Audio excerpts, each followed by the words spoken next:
The sheer technological silence of Elias Vance's subterranean city was violently shattered.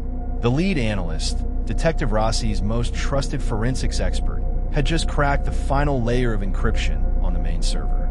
The screen immediately populated, not with personal logs, but with a terrifying real-time news alert scraped from the last moments of the public internet.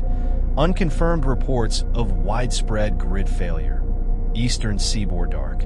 At the exact nanosecond the alert appeared, the bunker's pristine internal air conditioning system choked and died, replaced by a shrieking, piercing alarm. Not a fire alert, but the catastrophic external system's failure warning. The powerful full-spectrum LED panels simulating daylight flickered once, then plunged the main chamber into darkness, leaving only the weak, emergency red glow of the pressure seal indicators. Elias Vance, 45, pale, sharp-eyed, profound stillness, who had been leaning back in a chair, utterly composed, simply looked at Detective Lena Rossi, 45, face etched with weariness, high-stakes focus. His eyes held not panic, but a grim, terrifying triumph. "Too late, Detective," he whispered, his voice resonating unervingly in the sudden silence. "It's already begun." Rossi's mind, trained for 2 decades on observable evidence and linear cause and effect, struggled to process the confluence. The external world, the safe, predictable world she policed, had just vanished to perfectly match the worst-case scenario predicted by the man she had classified as a simple runaway. Her team, trapped 40 feet beneath a scorched forest, was suddenly the only functional command center in a newly dark world. The analysts scrambled to check the remaining monitors, but they were useless. All external communication channels, including satellite uplinks, were dead.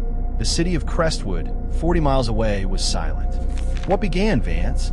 Rossi demanded, stepping toward him, her hand gripping the edge of the steel table. "Is this a localized power failure?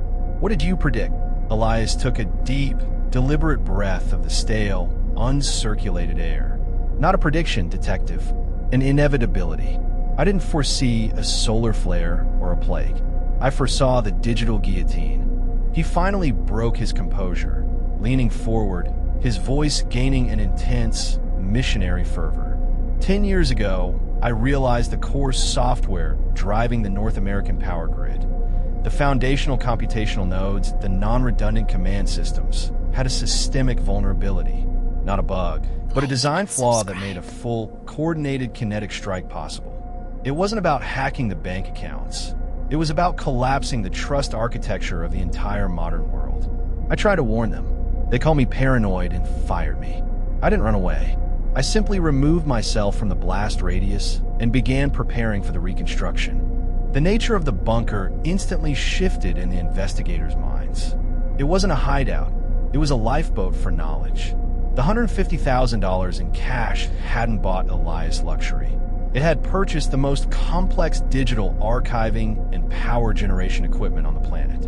Rossi directed her team to seize the primary server array, a bank of humming machines powered by the bunker's large, insulated geothermal battery.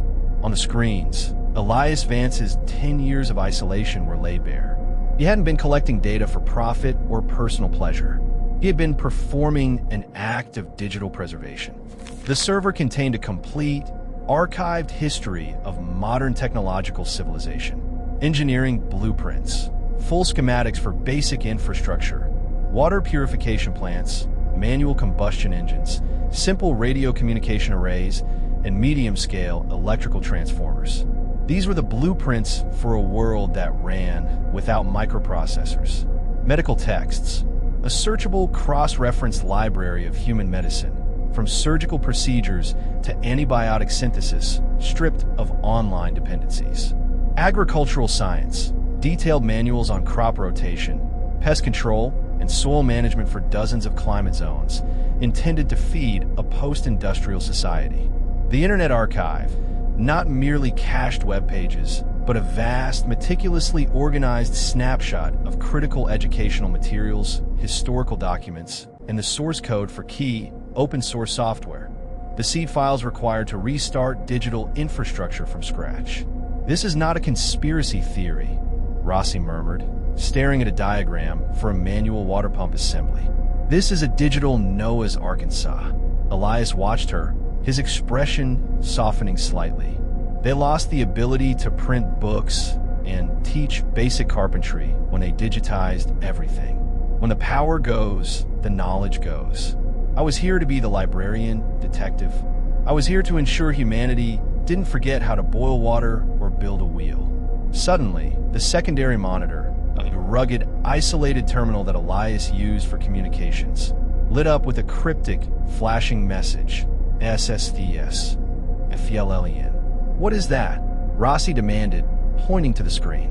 "That's my alarm clock," Elias replied calmly. "It's a satellite burst from a network of decentralized receivers I built. It confirms the full attack structure. The financial systems are gone. The communication network is gone. The power grid is gone, and it won't be coming back this week, detective. The failure is systemic." Rossi understood. The chaos wasn't localized. The power grid was a cascade failure from the financial collapse. The globalized, connected world was now a billion isolated communities. They weren't investigating a missing person anymore. They were facing a total loss of civilization, and the only person who understood the full scope of the disaster was the man they had arrested. Rossi issued an order over the remaining internal radio link, powered by the bunker's battery. "All units, establish immediate comms with local fire and police. Use the field radio backups. Prioritize securing the armory and all gas reserves. Prepare for long-term power loss." She knew the order was futile, but it was the only professional response left. She turned back to Elias, shedding the pretense of arrest. "You are no longer a person of interest, Mr. Vance. You are a critical national resource. But you need to explain how we survive the next 72 hours. Elias moved to a locked cabinet and opened it with a physical key, a rejection of his own digital reliance. Inside was a single, pristine binder labeled Post-Fall Protocol, Crestwood Regional Sector. "I spent years modeling the immediate aftermath," Elias explained, handing her the binder. "The immediate threats aren't violence. They are water and panic. Your city's water filtration requires electricity. Your gas pumps require electricity. Your food distribution requires electricity. This is a white paper detailing a 90-day stabilization plan using the resources and topography of the Crestwood area." The document was terrifyingly specific, detailing which municipal wells could be run by portable generators, which old hydroelectric dam blueprints could be hastily referenced, and where the best natural choke points were for organizing distribution. It detailed how to manually restart the city's aging copper wire communication lines, bypassing the compromised fiber network. "The key is the iron protocol," Elias stressed, tapping a page. "You cannot restore power. You must rely on localized, manually run microgrids. The only chance your city has is if you follow the manual bypass procedures I outlined for the old municipal water reservoir." Rossi read the summary, her eyes flying over the technical jargon. The plan was brilliant, comprehensive, and utterly reliant on the detailed, hidden knowledge contained in the bunker. She realized the terrible, perfect irony.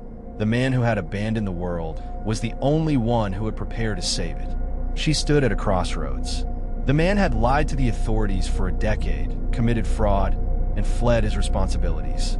But he had done so to archive the very knowledge needed to prevent millions of deaths. "Your servers are coming with us," Rossi decided, her mind racing. "We're loading the full backup drives into the armored transport. We need this knowledge exposed immediately. You're coming too. You're the only one who understands the code." Elias shook his head, a faint, melancholic smile touching his lips. "I won't leave the bunker, detective. This is my charge. This place is not a home. It is the repository. My job was to survive the attack and keep the data secure for the rebuilding phase. The external world is your domain. I have a secondary, encrypted burst I need to send before the geothermal power fails. It's the location of 3 other repositories I established." The bunker's internal battery level indicator flashed red. They had minutes before the lights failed entirely. The police escort outside.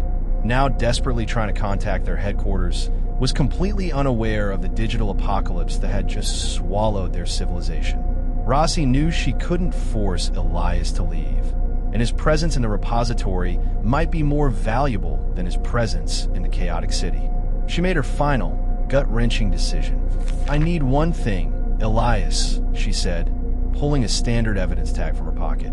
"I need you to sign a document admitting you willfully left your life in 2014. So my old file, 2014 to 419, can finally be closed and listed as solved voluntary absence." Elias looked at the detective, his intense eyes showing a flash of understanding and respect. He knew she was asking for the final closure that had plagued her career for 10 years. He picked up a pen and signed the tag, his signature neat and precise. "Consider it done, detective. My voluntary absence was necessary to prepare for this necessary crisis." Rossi took the tag, the final official piece of paperwork in the Elias Vance case, and secured it in her pocket. The man was still a criminal in the eyes of the law, but in the new world, he was a prophet. "The armored transport is loading the drives now," Rossi stated, grabbing her field radio and checking the backup power. "We are leaving you 2 full weeks of water and ready-to-eat meals for the bunker stores. We'll be back for you when the city is stable." Elias nodded, already turning back to his terminal, preparing his final data burst. "Go quickly, detective. The panic will start when the phones stop working and the water pressure drops. Protect the knowledge and use the iron protocol." Rossi ascended the metal stairs, leaving the airlocked sanctuary behind. As she emerged from the scorched earth onto the ridge, the sun was setting, but the entire horizon where the city of Crestwood lay was unnaturally dark, a profound, endless blackout. The only light visible was the faint, smoky orange glow of a distant, uncontrolled fire, and the stars, now visible in a clarity not seen in 50 years. She climbed into the lead armored vehicle, the sealed server drives resting heavily in the back. The silence was immense, broken only by the rough idle of the diesel engine. Rossi looked at the official evidence tag in her hand. Case 2014 to 419, solved. Elias Vance had vanished for 10 years to save the world, and now, the city's only hope lay in trusting the man whose life she had spent a decade trying to classify as a mistake. She gave the order, her voice heavy with the terrible knowledge of the future. "Roll out. Follow the coordinates on the Vance file. We're going to the old reservoir. We're on the Iron Protocol now." The convoy of armored vehicles started its long, slow journey into the dark, silent world, carrying the archived knowledge of a lost civilization and the terrible, vindicated truth of a man who ran away to the wrong place at precisely the right time. The silence settled back over the ridge, leaving Elias Vance alone in the deep earth, the self-imposed exile who now held the keys to humanity's survival. This was Trace Crime Files. Subscribe for more stories where truth is stranger than fiction, and justice is never as simple as it seems.